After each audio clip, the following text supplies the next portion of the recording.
Running under the banner Totangira Ipapo, Advocate Nelson Chamisa is gained popularity. Aiwa ava kuri kuogonezwa nevanhu vabva vasimuka vabva vatanga kumobiliza.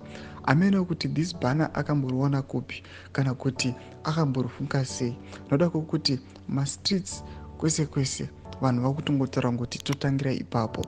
Sana pina mashoko anobuda nyuga nevakomana panapa.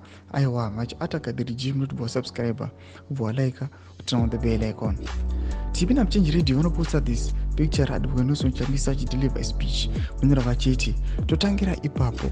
It took more than 43 years for ZANU-PF patriots and ZANU-PF officials to understand this simple concept. Citizens have learned, but they need title deeds to take farming operations seriously and without the fear of eviction.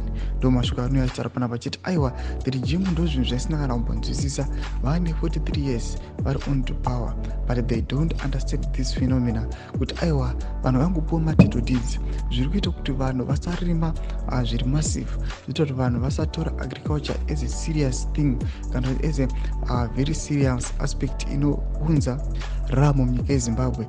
Inyaya yekuti these guys they are being limited to get title deeds. Zvanoziva kuti anytime they can be evicted. They cannot install permanent structures like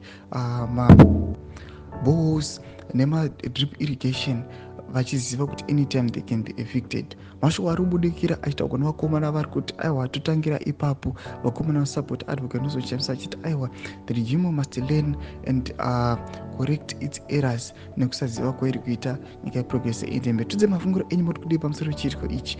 Pinda comment section medu musano subscribe or like, turn on the bell icon.